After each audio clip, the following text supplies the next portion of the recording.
If someone on this committee then starts talking about somebody's bleach blonde, bad built butch body, that would not be engaging in personalities, correct? A what now? Voices blending, melodies ascending, harmony in the air.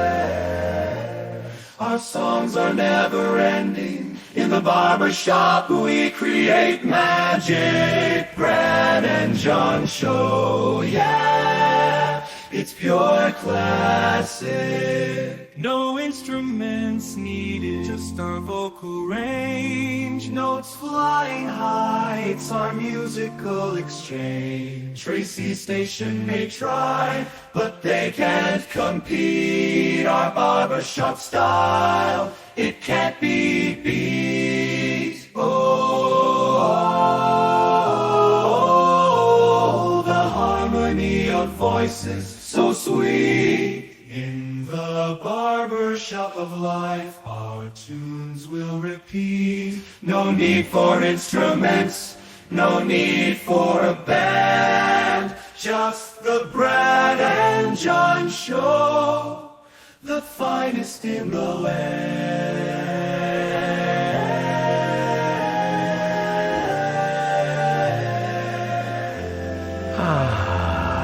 John, I don't even know if I want to do the show anymore after listening to that. Let's just go to sleep, okay? I mean, it just...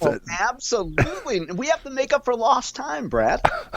Which some people would say this entire hour is lost time, right? Oh, doubtful, Brad. It's just so glad that you completed a week on this side of the grass. Well, it's only been 3 days I've been on the air. Matter of fact, I took 4 days off, extended, I had a 4-day weekend. I was like either a government employee or a teacher. You were a teacher. One of the two. Okay, that is John Combest, C-O-M-B-E-S-T. I'm Brad. Together we put this show together and we talk for an hour. We talk about all sorts of crazy stuff. Some days we actually make good points. Most of the time we just, lollygag around. Don't you like that word, lollygag? It's a word you don't hear anymore. I love it. It reminds me of Bull Durham, one of my favorite scenes from that movie. Did they use lollygag in that movie? Yeah, and so we'll take a brief detour because it's Friday. When the Durham Bulls, by the way, this is the classic 1988 baseball movie, Bull Durham, starring Kevin Costner and Susan Sarandon, for folks who haven't seen it. The minor league team, the Durham Bulls, goes on a brief losing streak, and the manager gets all the players. Crash Davis suggests that the manager scare the young players, so he gets them all in the shower, and he says, you lollygag around the infield. You lollygag to first base. You lollygag in and out of the dugout. What does that make you? He points to his pitching coach, and the pitching coach says, lollygaggers. That's the scene. Really? See. Yeah, it's one of my favorite scenes in the movie. It's hard to narrow it down, though. I quote it's my favorite movie of all time, Brad. Is that really? Yeah, I'm not really a movie guy, to be frank. We know from the show, you'll ask me all the time about these movies like Almost Famous or whatever, and I don't spend a lot of time on my duff being fat, eating ice cream, potato chips, Cheetos, watching a screen. But in my childhood, I watched some baseball movies, and Bull Durham is my favorite. See, that's where you and I are similar but dissimilar, because I've never seen Bull Durham. Yeah, it's a great film. I'm going to pull the version of you talking about The Big Short. I can't believe you haven't seen that movie, Brad. You got to see that movie. I can't believe somebody that knows about baseball. How have you not seen it?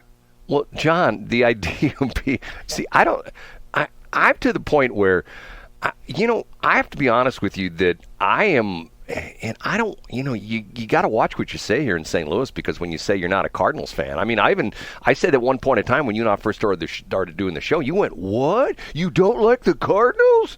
That's exactly how I said it. And if there was still a rail in town, I would run you out of town on a rail for that, Brad. Well, there's a rail, but it's just not where it used to be. It's under the arch now. I've got, and the interesting thing was there was a article in the Post-Dispatch, I think it was Monday or Tuesday, that showed a picture. It showed a play at first base, and in the background you could see the crowd are, shall we say, not a crowd. And the caption or the headline on the article was lowest attendance on a Saturday game in 3 decades or something like that. And And listen, Brad, when it comes to bringing people downtown and bringing stuff downtown, Who brings stuff to downtown St. Louis? That leads nicely into story number 3. Okay, well, let's move right into that, because what John does every single day, he puts together johncombest.com, C-O-M-B-E-S-T, johncombest.com.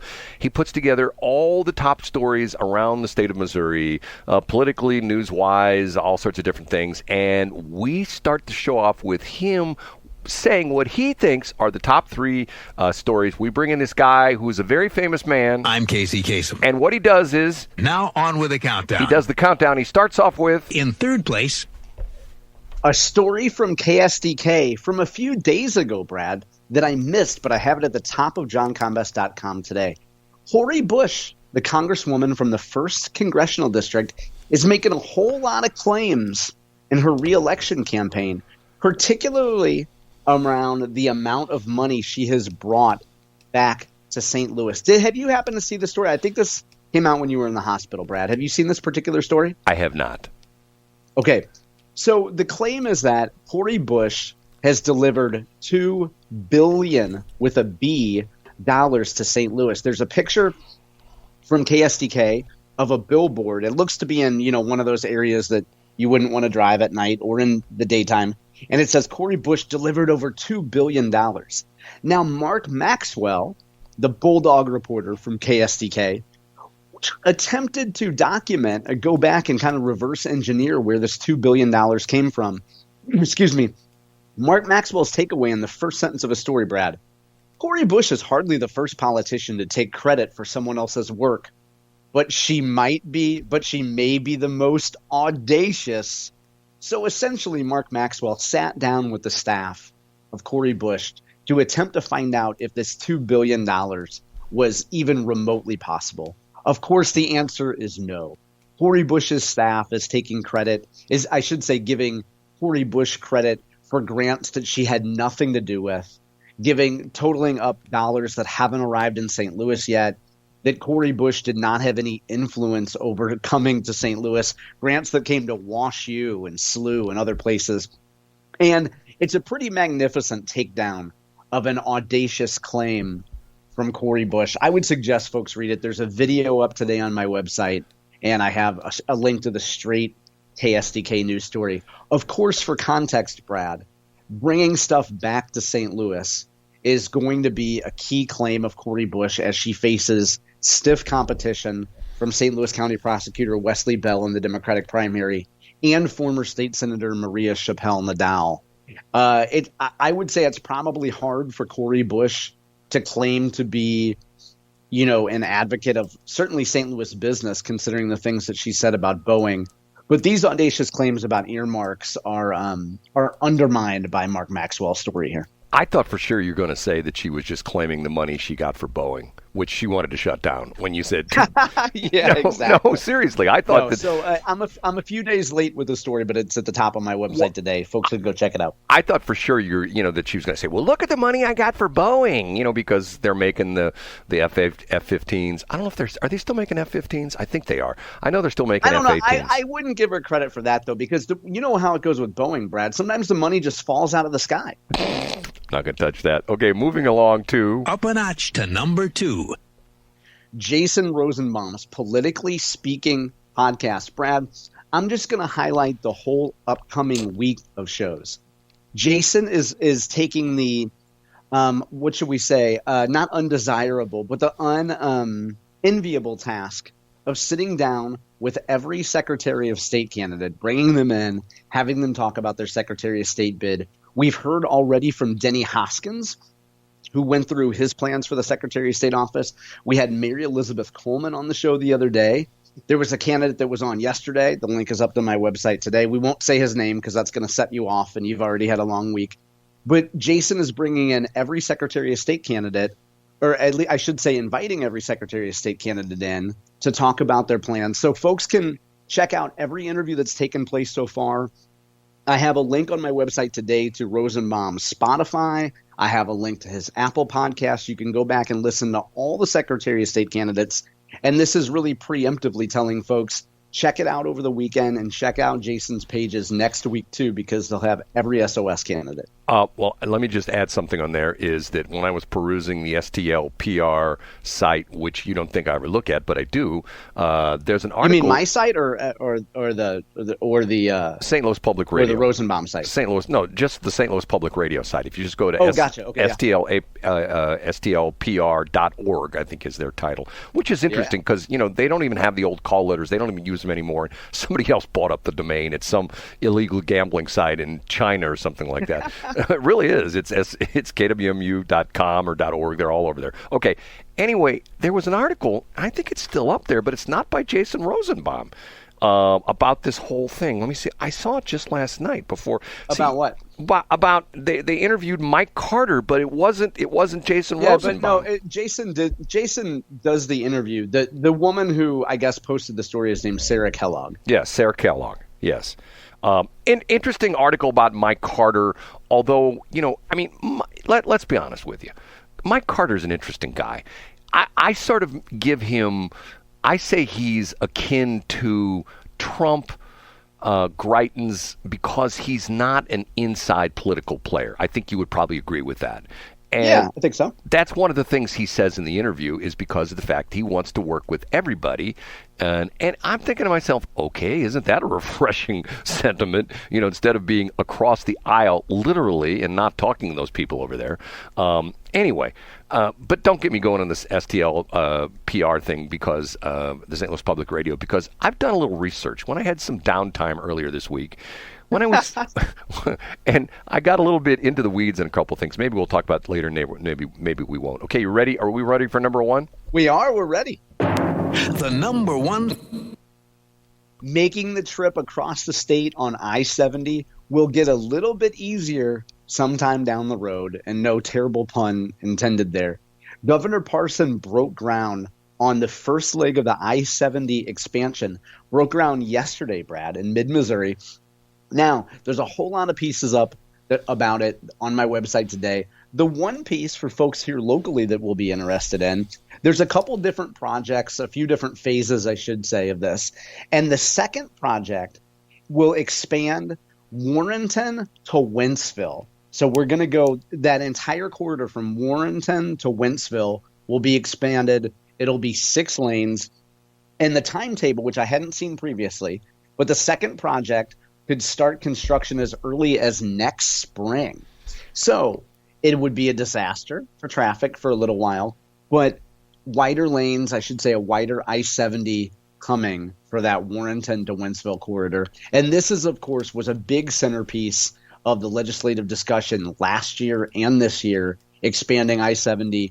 Much has been spoken about this and talked about this and even debated about this. Really key infrastructure improvement, and something that Governor Parson will likely hang his hat on as part of his legacy. So those are our top 3, Brad. There's a downside to this, too, for the St. Charles County people. Do you really? I mean, I'm being serious when I say this. You know what the downside is?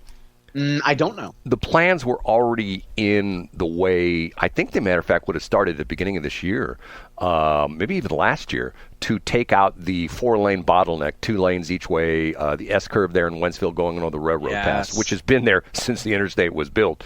And they've fought with the railroad for years and years and years, finally got that all sorted out. But when this bill was passed, which would make I-70 6 lanes across the entire state, they put that project on hold, because now they're going to go back, and they're going to go back essentially to west of Lake St. Louis. Now, that wouldn't be the right. It would be Highway A, which is the one you get to before the 4061 interchange. They're going to completely redo that stretch from that point, essentially from east of the 4064 interchange, completely redo the 4064 interchange all the way out through which ultimately would match up with the rest of the project. But at that point in time, it would go all the way out through the Forestell area. So in other words, the idea being is, by doing this, they made the poor people who have to go through that bottleneck all the time, they made them wait maybe 2 years longer, because of the fact that project would already be going right now. But no, They didn't. Because the whole reason was they were just going to make the 6 lanes. They were just going to expand the 6 lanes and take the S curve out. But now that they got all this money, they're just going to completely redo the 40, 64, 70 interchange. So how's that for some crazy stuff? Well, listen, first of all, you're the first man I've ever heard complaining about curves, Brad. Second of all, it sounds like they really should have considered that. And I hadn't heard that. I hadn't heard that complaint. Well, that's not me making that up. When I was doing, and I won't say who I was doing it for because that's still sort of inside baseball information. I was doing a podcast for a client, and the guest this client had in was the MoDOT guy, and he told the whole story. He told the whole story about we already had that done, but now we went back and we tore up those plans because of the fact that now we got the money. We're just going to redo everything, once again. Yeah. Well, I heard that there's some contaminated soil under there that they should dig up while we're getting you going. Hey, Brad, I have a correction. I said something wildly incorrect on our show yesterday. Can I correct that real quick? Did you say our show was good? Was that what you said? I did not, because our show is great. Especially now that you're rebuilt and you're back better than ever, and you're probably not on some there yet, prednisone or some other thing. But yesterday I got the Eric Schmitt stats wrong, Brad. So first of all, corrected stats for the Congressional Baseball Game are up on my website today, and I will at least verbalize them, and then I'll explain how I got it so wrong. Eric Schmitt, in fact, in the baseball game, had 2 doubles, single, a walk, 2 hit by pitches, 3 RBIs, 1 stolen base. He had a 1,000 slugging percentage. And I should point out, just for the sake of clarity, how I got this so wrong so people can avoid making this mistake. I went to the C-SPAN page with the video, Brad, and I thought I was being real smart here.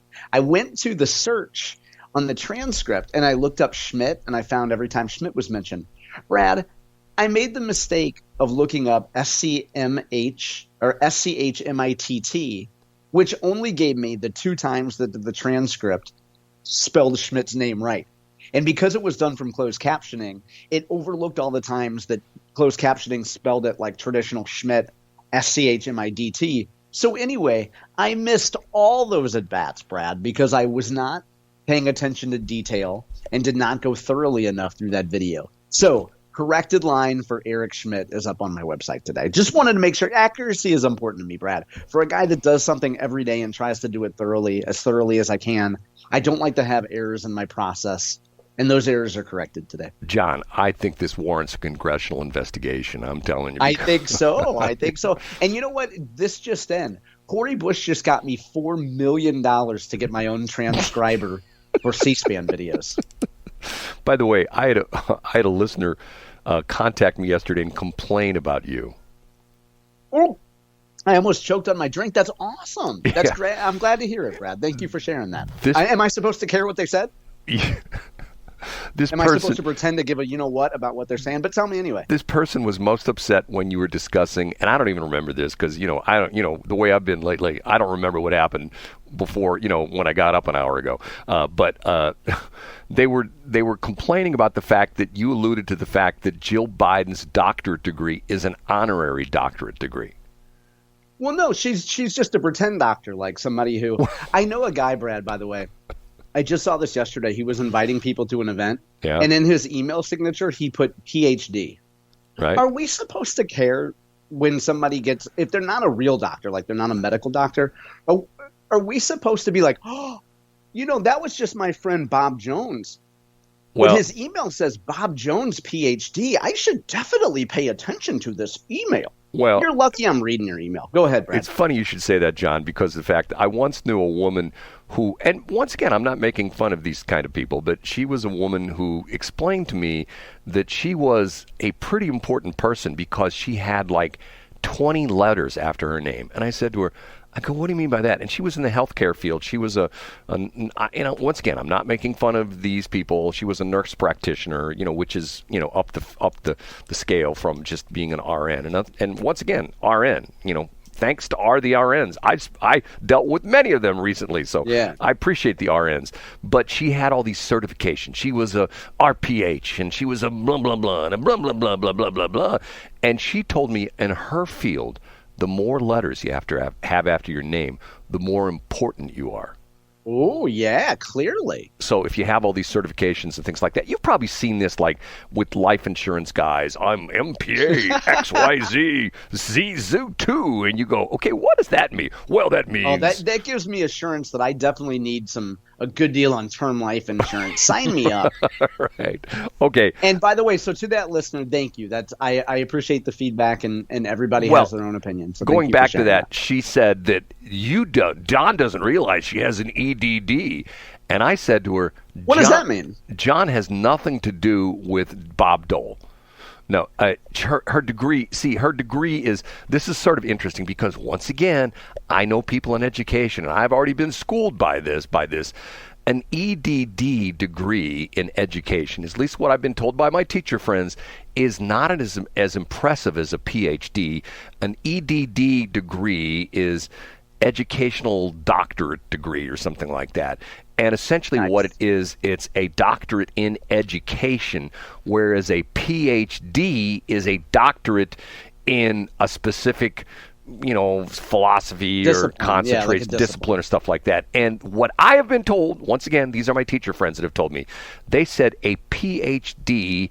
is more appreciated than an EDD because of the fact that with an EDD that pretty much leads you into only being in education, being a principal or a whatever, superintendent and stuff like that. But with a PhD, you can go teach on the university level, or you can go into the corporate level because the PhD gives you a little bit more bang for your buck as far as people are concerned. Oh, sure. So that beats a degree in welding from Rankin. Not anymore. I know. I mean, that's my point, Brad. But good feedback. I appreciate that from listeners. That's Okay. great. I'm a big fan of Jill Biden. We know we've had many conversations about her before, and if she thinks that having a doctorate degree if she wants to call herself a doctor and she wants people to call her that, I think it's adorable and good for her. The interesting part about it is that Biden could call himself Doctor. I mean, Joe Biden could call himself Dr. Biden as well, too. You know why that is? Why is that? Because when you're an attorney, your degree is Juris Doctorate. Oh, a Juris Doctorate, yeah. So, essentially you have a doctorate degree, but nobody ever calls themselves a doctorate. Except for, what's the guy named Brad Bradshaw? Dr. Brad Bradshaw. Yeah, that's right. He's been quiet lately. He hasn't tried any marijuana stuff. I don't know why. I think maybe he's just running a dispensary. Thanks for checking out the Brad and John Show podcast. This segment of the show is brought to you by John Combest's book, Stalking, Harassment, Internet Trolling, A Guide to Recovering and Rebuilding After Online Attacks. It's a great reference if you've ever been the unfortunate target of a social media attack. It's available on Amazon. Just search John Combest. That's Combest, John Combest, and the book will show up in your search results. Now it's time for another segment of the Brad and John Show. Can you handle it?